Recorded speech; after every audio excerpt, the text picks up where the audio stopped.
ഞാനിപ്പോൾ നിൽക്കുന്നത് നമ്മുടെ എറണാകുളത്തിൻ്റെ ഹൃദയഭാഗമായ വൈറ്റ്ലയിലാണ്. വൈറ്റ്ല എന്ന് പറയുന്നത് കറക്റ്റ് പൊന്നുരുന്നിയാണ്, അവിടെയാണ് വൈറ്റ്ല. ഇത് ശരിക്കും ശ്രീനാരായണേശ്വര ക്ഷേത്രത്തിൻ്റെ നേരെ ഓപ്പോസിറ്റാണ് നിൽക്കുന്നത്.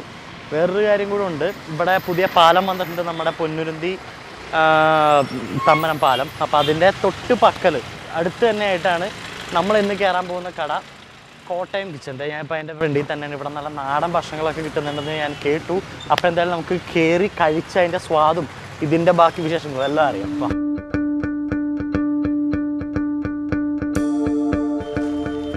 ഇതാണ് നമ്മുടെ കോട്ടയം കിച്ചൻ. ഉള്ളിൽ കയറി ഇവിടെ തന്നെ നമ്മുടെ ഇതിൻ്റെ ഓണറുകളിൽ ഒരായ വിൽസൺ ചേട്ടൻ ഇവിടെ. നമസ്കാരം. പേരിപ്പോൾ സുജിത്ത്, ബിപിൻ. അപ്പോൾ ഇവർ 3 പേരാണ് നമ്മുടെ കോട്ടയം കിച്ചൻ്റെ നടത്തുന്ന 3 ത്രിമൂർത്തികൾ. എത്ര നാളായി നമ്മൾ കോട്ടയം കിച്ചൻ തുടങ്ങിയിട്ട്? മെയിലാണ് തുടങ്ങിയത്, സ്റ്റാർട്ട് ചെയ്തത് മെയിലാണ്, കഴിഞ്ഞ മാസം. കഴിഞ്ഞ വർഷം ഒരു വർഷം ആവുന്നുള്ളൂ. കഴിഞ്ഞ മെയിൽ ശരിയാണല്ലോ. ഇപ്പോൾ കഴിഞ്ഞ മാസം അങ്ങനെയാണ്. ഞങ്ങൾ ബോർഡൊന്നുമില്ല, ചെറിയ രീതിയിൽ തന്നെ തുടങ്ങിയതാണ്. ബോർഡൊന്നും വെക്കാതെ ഫസ്റ്റ് സ്റ്റാർട്ട് ചെറിയ രീതിയിൽ തന്നെ തുടങ്ങിയത്. ഇപ്പോൾ നല്ല രീതിയിൽ തന്നെ ഉച്ചയ്ക്കാണെങ്കിലും രാവിലെ മുതലുണ്ട്, രാത്രി ഒരു 11 മണി വരെ. എന്താണ് കോട്ടയം കിച്ചൻ? ഞങ്ങളെല്ലാവരും കോട്ടയത്തുകാരാണ്. പിന്നെ കോട്ടയംകാരുടെ ഒരു ടേസ്റ്റ് കൊടുക്കാനുള്ള ഒരു പാരമ്പര്യം, പ്രത്യേകിച്ച് കോട്ടയം സൈഡിൽ ഞങ്ങൾ പ്രിപ്പയർ ചെയ്യുന്ന ഫുഡിൻ്റെ ആ ഒരു ടേസ്റ്റും കാര്യങ്ങളൊക്കെ കൂടുതൽ ആൾക്കാർക്ക് ഇതുപോലെ ബിസിനസ്സാണ്. തീർച്ചയായിട്ടും കോട്ടയം എല്ലാവരും പ്രിഫർ ചെയ്യുന്ന ഫുഡും എല്ലാമാണ്. നല്ല നല്ല മുളകിട്ട മീൻകറിയും നടക്കട്ടെ. ഉണ്ട് കാണിക്കാം. ഇപ്പൊ ഇത് ആരുടെ തലയിലാണ് ഉദിച്ചത്? എന്നോട് കുറച്ച് നാളായി ബിബിൻ കുറച്ച് നാളായിട്ട് ഇങ്ങനെ പ്രിഫർ ചെയ്യുന്നത്. പക്ഷേ ഞാനിപ്പം ഹോട്ടലുകളിൽ ജോലി ആയതുകൊണ്ട് ഇങ്ങനെ നടന്ന്. പിന്നെ ഇപ്പോൾ കഴിഞ്ഞ വർഷം ഇങ്ങനെ ഇദ്ദേഹം എൻ്റെ കസിൻ ബ്രദറും കൂടിയാണ്. ഓക്കെ. പിന്നെ സുജിത്ത് ബാക്കിയുള്ള ബിസിനസ്സിൻ്റെ വേറെ 1-2 ബിസിനസ് ഉണ്ട്. ഇവർ രണ്ടുപേരും വേറെ ബിസിനസ് ഉണ്ട്. IT കമ്പനി ഉണ്ട്. ഇതിനോടുള്ള ഇഷ്ടം അതായിരുന്നു മെയിനായിട്ടും ഇത് തുടങ്ങാനായിട്ടുള്ള ഒരു. കൊച്ചി വന്നിട്ട് ഒരു 3 വർഷത്തോളമായി. നമ്മുടെ ഒരു നമ്മുടെ എന്താ പറയാ, നമ്മുടെ ആ ഒരു പാഷൻ ഉണ്ടായിരുന്നു ഇങ്ങനെ റെസ്റ്റോറൻറ്റ് തുടങ്ങണം എന്നുള്ളത്. ഇങ്ങനെ ഒരു ഒത്തു കിട്ടി തീർച്ചയായിട്ടും. ഞങ്ങൾ ഈ വീട് ഫസ്റ്റ് എടുത്തിട്ട് ഇവിടെ ഹോംലി മീൽസ് എന്നുള്ളൊരു കൺസെപ്റ്റ് വന്ന് ജസ്റ്റ് തുടങ്ങി. ഉച്ചയ്ക്ക് ഊണും ബിരിയാണി വെച്ച് ഞാൻ ഫസ്റ്റ് തുടങ്ങി. പിന്നീട് ഒരു 3-4 മാസം ആയപ്പോഴത്തേക്കും നാടൻ എന്നുള്ളൊരു കൺസെപ്റ്റ് ആയിരുന്നു അന്നും പിന്നീട് ഞങ്ങൾ തന്നെ ചെയ്തിട്ടാണല്ലോ. സോ അതിനുശേഷം ഞങ്ങൾ ഈ നാടൻ പനയോലയൊക്കെ വെച്ചിട്ട് പൂർത്തിയായിട്ടില്ല, ആയി വരുന്നേ ഉള്ളൂ. സോ കാണുമ്പോൾ തന്നെ ഒരു അട്രാക്റ്റീവ് ഉണ്ട്. അങ്ങനെ ഇപ്പം നമ്മുടെ സ്പെഷ്യാലിറ്റീസ് എന്തൊക്കെയാണ് നമ്മുടെ ഇവിടുത്തെ? ഞങ്ങളിവിടെ കൂടുതലും സീ ഫുഡാണ്. സീ ഫുഡ്സ് പിന്നെ താറാവ്, നമ്മുടെ നാട്ടിൽ കോട്ടയം രീതിയിൽ കിട്ടുന്ന രീതിയിൽ താറാവ്, പെരളൻ, ബീഫ്, പോത്തുളർത്ത്, ഫിഷ് പൊള്ളിച്ചത്, അങ്ങനത്തെ നാടൻ ചക്ക പുഴുങ്ങിയത്, പിന്നെ കാച്ചിലൊക്കെ ഇപ്പോൾ ഉണ്ടോ? ഞങ്ങളുടെ നാട്ടിൽ തന്നെ ഉണ്ട് കാച്ചില്, കപ്പ ഇടിച്ചു കൂട്ടി പുഴുങ്ങി എടുത്തത്, അങ്ങനത്തെ വെറൈറ്റി ഐറ്റംസ് ആണ് ഞങ്ങൾ വീട്ടിൽ വിളമ്പിക്കിട്ടില്ലേ. ഞങ്ങളുടെ കുടുംബപരമായിട്ട് ഇന്നത്തെ ആൾക്കാർ കണ്ടിട്ടുണ്ടാവും, മിക്കൊരു ചില വീടുകളിലൊക്കെ ഉണ്ട്. പക്ഷെ ഇങ്ങനെ ഹോട്ടലുകളിലും ബാക്കിയുള്ള സ്ഥലങ്ങളിലും കൊടുക്കലില്ല. ഞാൻ അതാണ് അത് വേറൊരു കാര്യമുണ്ട്.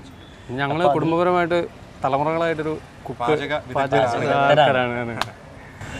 അപ്പോൾ ഏകദേശം ഒരു 15 വർഷത്തോളം എക്സ്പീരിയൻസ്ഡ് ആണ്. അപ്പോൾ ആ ഒരു എക്സ്പീരിയൻസ് ആയിരുന്നു ശരിക്കും പറഞ്ഞാൽ നമ്മൾ ഇതിനകത്തേക്ക് നമ്മൾ വേറെ സ്ഥാപനത്തിൽ പോയി ജോലി ചെയ്തിരുമ്പോൾ നമുക്ക് സ്വന്തമായിട്ട് ഒരു അത് ശരിയാണ്. നമുക്ക് എന്തുകൊണ്ട് ഇൻസ്റ്റിറ്റ്യൂട്ട് നല്ലത് കൊടുക്കാൻ പറ്റുമോ നമുക്ക് വിശ്വാസം അഡ്വാൻറ്റേജ് ഉണ്ടെന്ന് പറഞ്ഞാൽ ഒരു ഹോട്ടലിൽ ആദ്യമായിട്ടായിരിക്കും ഒരു കുക്കിനെ വിളിച്ചിട്ട് കസ്റ്റമേഴ്സ് അപ്രീഷിയേറ്റ് ചെയ്യുന്നത്. ഇപ്പം പുള്ളി കസ്റ്റമേഴ്സുമായിട്ട് ഡയറക്റ്റ് ഇന്ററാക്ട് ചെയ്യുന്നുണ്ട്. അപ്പോൾ നമ്പേഴ്സ് കൈമാറുന്ന നമ്മൾ ഹോം ഡെലിവറി ഉണ്ട്, എല്ലാം ഉണ്ട്. അപ്പോൾ നല്ല ഫുഡ് കൊടുത്തിട്ട് അവർ നല്ല റെസ്പോൺസ് തീർച്ചയായിട്ടും. നല്ല ഫുഡ് ആണെങ്കിൽ നല്ല റെസ്പോൺസ് ഉണ്ടാവും, നന്നായിട്ട് മൂവ്മെന്റും ഉണ്ടാവും. അപ്പൊ ഇത് നമുക്ക് അങ്ങോട്ട് മൂവ്മെന്റ് ചെയ്യാം. നമ്മുടെ കിച്ചണിലേക്ക് ഔട്ട്ഡോർ കിച്ചൺ ആണ്. ഓക്കെ. അപ്പൊ നമുക്ക് ഔട്ട്ഡോർ കിച്ചണും ഉണ്ട്, ഉള്ളിലുണ്ട്. അപ്പൊ 2 കിച്ചൺ ഉണ്ട്. നമ്മൾ ഇന്ന് ഔട്ട്ഡോർ കിച്ചണിലേക്കാണ് ഇപ്പൊ പോകുന്നത്. ഇപ്പൊ ആരാണ് ഉണ്ടാക്കി തരേണ്ടത് മനസ്സിലായില്ല, ഏകദേശം മനസ്സിലായി, ഇദ്ദേഹമായിരിക്കാം അല്ലേ? മതിയല്ലോ, അത് പ്രശ്നമില്ല. അപ്പൊ നമ്മള് ഇവിടെ എന്തായാലും ഇപ്പൊ നമ്മുടെ കിച്ചൺ ഔട്ട്ഡോർ കിച്ചണാണ്. ഇപ്പൊ നമുക്ക് എന്തായാലും സ്റ്റാർട്ട് ചെയ്യാം.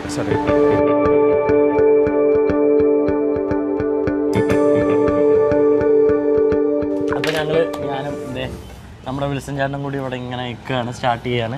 ഔട്ട്ഡോർ കിച്ചൺ ഇത് മെയിനായിട്ട് വൈകുന്നേരങ്ങളിലല്ല, ഒരു 3 മണിക്ക് ശേഷമാണ്. 3 മണിക്ക് ശേഷം. അതിനകത്ത് ഭൂരിഭാഗം നാടൻ ഫുഡ് തന്നെയാണ് പ്രിഫർ ചെയ്യുന്നത്. പിന്നെ കുറച്ച് കസ്റ്റമർ വന്നിട്ട് ചൈനീസ് വേണമെന്ന് പറയുമ്പോൾ ഇല്ലെന്ന് പറയുന്നില്ല, കൊണ്ടുപോകും. നാടനായിട്ട് ചൈനീസ് നമ്മൾ സ്റ്റാർട്ട് ചെയ്യും. ഓക്കെ. അപ്പൊ ഇതാണ് ജെയിംസ്. എന്താണെന്ന് കറക്റ്റ് ആയിട്ട് എന്താ പറയാനുള്ളത്, നമ്മൾ എന്താ ചെയ്യുന്നത്? ഞാൻ ചെയ്യാൻ പോകുന്നത് താറാവ് പെരളനും ചക്ക പുഴുങ്ങിയതാണ്. ചക്കപ്പുഴുക്ക് ചക്കപ്പുഴുക്കും നമ്മൾ ഇതുവരെ കാണിച്ചിട്ടില്ല. കപ്പപ്പുഴുക്ക് കാണിച്ചിട്ടുണ്ട്, ചക്കപ്പുഴുക്ക് ഇപ്പൊ ചക്കയുടെ സീസൺ ഇപ്പൊ ചക്കയുടെ സീസൺ ആയതുകൊണ്ട് തന്നെ ഇപ്പൊ ചക്കപ്പുഴുക്ക് ഇപ്പൊ ഇത് വേറെ ഹോട്ടലിലൊന്നും ഞാൻ കണ്ടിട്ടില്ല. എഴുതി പോലും ഞാൻ കണ്ടിട്ടില്ല, ബോർഡിൽ പോലും കണ്ടിട്ടില്ല. സീരിയസ്ലി എന്തായാലും കൊള്ളാം. ചക്കപ്പുഴുക്ക് ഇങ്ങനെ നമ്മുടെ നാട്ടിലോട്ട്, അതായത് എറണാകുളത്തോട്ട് കൊണ്ടുവന്നു. Thank you. നമുക്ക് എന്തായാലും സ്റ്റാർട്ട് ചെയ്യാം. അപ്പൊ തന്നെ ഇപ്പൊ നമ്മള് എന്താ ചെയ്യാൻ പോണ? താറാവ് പെരളൻ ഉണ്ടാക്കാനുള്ള താറാവ് പെരട്ടോ. ഓക്കെ. അപ്പൊ അതിന് വേണ്ടത് നമ്മൾ താറാവ് ഇവിടെ നിന്നാണോ അതോ കൊണ്ടുവന്നാണോ? താറാവ് ആലപ്പുഴയിൽ നിന്ന് കൊണ്ടുവരും. നാടൻ താറാവ് പൊളിച്ചു. ഓക്കെ. നമ്മള് ചെറുതായിട്ട് ചൂടാക്കാൻ വേണ്ടി വെച്ചിട്ടുണ്ട്. വെളിച്ചെണ്ണയാണ്. ഇതിന് നല്ല വെളിച്ചെണ്ണ തന്നെ വേണം. സ്പെഷ്യലൈസ് നമ്മുടെ നാടൻ തന്നെയാണ്. ഞാൻ സൗത്ത് തന്നെയാണ് മെയിനായിട്ട് സ്പെഷ്യൽ. ഓക്കെ. അപ്പം ഇതിന് നല്ല വെളിച്ചെണ്ണ തന്നെ വേണം ഇതിന് ചെയ്യാനായിട്ട്. അപ്പോൾ പതുക്കെ എണ്ണ ചൂടായി വരുമ്പോഴത്തേക്കും അതിനകത്ത് പച്ചമുളക് ആദ്യം പച്ചമുളക് ആഡ് ചെയ്യണം. അത് നമ്മൾ പച്ചമുളക് സ്ലൈസ് ചെയ്താണ്. പച്ചമുളക് ഇടണം. പച്ചമുളകിൻ്റെ ഒരു കളറൊന്ന് അരിയൊന്നും പൊട്ടി വേർക്കരുത്. അരിയൊക്കെ പൊട്ടി വരുന്നുണ്ട്. നമുക്ക് ഈവനിങ്ങിൽ എല്ലാവരോടും ഫാമിലിയോടൊക്കെ വന്ന് ഇതിൻ്റെ ഉള്ളിൽ ഇങ്ങനെ കാറ്റൊക്കെ കൊണ്ടിരിക്കുമ്പോൾ നമുക്ക് കാണാം, നമുക്ക് ഉണ്ടായി തരുന്ന ഫുഡ് എങ്ങനെയാണെന്ന് ആരാണ് നേരിട്ട് കാണാം, എങ്ങനെയാണെന്നുള്ളത് നേരിട്ട് കാണാം. അതൊന്നും ഇതായി വരുമ്പോഴത്തേക്കും ചെറുതായിട്ട് മൂത്ത് ചെറുതായിട്ട് കളറൊന്ന് മാറിയിട്ട് വെള്ള കളർ വരുന്നുണ്ട്. വെള്ള കളർ വരും. അന്നേരത്തേക്കും വെളുത്തുള്ളി ഇടും. ഇഞ്ചി ആദ്യം തന്നെ മറ്റേ നമ്മുടെ പച്ചമുളക് ഇട്ടതിൻ്റെ ആ ഒരു ഫ്ലേവർ വരുന്നില്ലേ? ഓക്കെ. ഇത് രണ്ടും കൂടെ മൂക്കണം. ഇത് ഇഞ്ചി വെളുത്തുള്ളി ഇത് നല്ലപോലെ മൂക്കണം. നല്ലൊരു സ്മെൽ ഫ്ലേവർ വരും ഇതിന്. ഇപ്പം നമ്മൾ ചക്കയൊക്കെ എവിടെ നിന്ന് എടുത്തേ? ചക്ക നാട്ടിൽ നിന്ന് കൊണ്ടുവരും.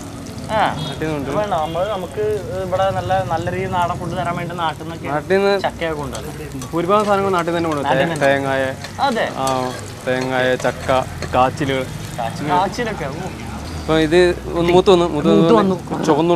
കുറച്ച് ചുവന്നുള്ളി, കുറച്ച് സവാള. ചുവന്നുള്ളി സവാളയും കൂടി ഇട്ട് കൊടുക്കണം. നന്നായിട്ടൊന്ന് ഇളക്കിയെടുക്കുക. സോട്ടായി വരണം. വഴണ്ട് വരുമ്പോഴത്തേക്കും നമ്മുടെ കറിവേപ്പില. അപ്പോൾ കറിവേപ്പില കുറച്ചിട്ടിട്ടുണ്ട്. ഇത് നല്ലപോലെ ഒന്ന് വാടി വരുമ്പോഴത്തേക്കും മസാല ഇട്ട് കൊടുക്കണം.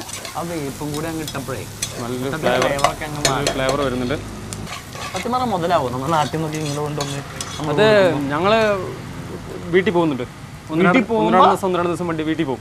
അപ്പോൾ തിരിച്ചു വരുമ്പോൾ അവിടെ നിന്ന് ഓരോ സാധനങ്ങൾ 3 പേരുണ്ടല്ലോ. ആഴ്ചയിൽ പോകാലോ. ഒരാഴ്ചയിൽ 3 പേര് ഇങ്ങനെ ഓരോ സംഭവം പോയിട്ട് വരുമ്പോഴത്തേക്ക് ഓരോരോ സാധനങ്ങൾ കൊണ്ടുവരും. നാടൻ പൈനാപ്പിൾ അങ്ങനത്തെ ഓരോ സാധനങ്ങൾ ഇങ്ങോട്ട് കൊണ്ടുവരും. കുരുമുളകൊക്കെ നാട്ടിൽ തന്നെ ഉണ്ട്. പച്ചക്കുരുമുളക്, മീൻ മറക്കാനുള്ള കുരുമുളകൊക്കെ നാട്ടിൽ നിന്ന്. കുരുമുളകിലാണ് വറക്കുന്നത്. ചാള പിടിച്ചിട്ട് മസാല മഞ്ഞപ്പൊടി മാത്രം ആഡ് ചെയ്യും. ഇതിനകത്തോട്ട് നമ്മൾ കുറച്ച് മഞ്ഞപ്പൊടി, ഒരു സ്പൂൺ മഞ്ഞപ്പൊടി മാത്രം ആഡ് ചെയ്യുള്ളൂ.